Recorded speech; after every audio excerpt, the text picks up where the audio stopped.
Welcome to my vlog, guys. Kung naka-follow kayo, alam nyo saan ako galing. At ito, i-unbox natin.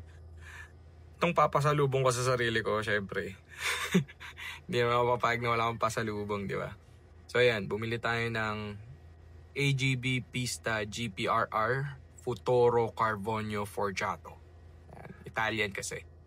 So yun, unang araw pa lang, sinecure ko na agad dito kasi sabi ko, baka kung ano pa mabili ko sa Singapore at hindi pa tayo makabili nito. Tagal din natin nangarap magkaroon nito. So, ito. Meron tong parang mga paddings. I don't think kailangan nyo pa itong makita. Extra padding siya para mag-fit ng maayos. Okay. May ako na-review yan. Alam ko, excited tayo sa isang bagay lang. Adaptive Pista GPRR.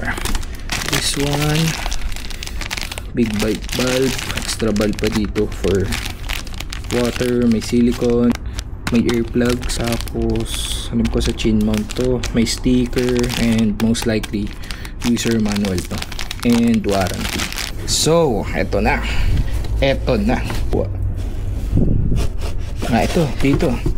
dito siya kinukuha. Hindi natin kailangan, wala nang iba pa. Buksan na natin ang pinaka-iniintay ng lahat. Damn, dito pala ang kagulo na. Ang gwapo, made in Italy. Gwapo sir. Yan, ganyan siya. Damn.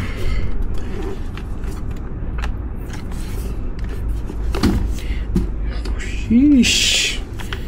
May pro spoiler po. Carbon Lodi.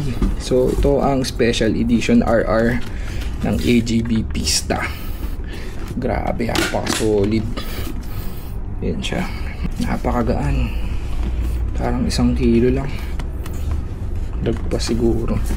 Siya. Pista GPRR. Damn.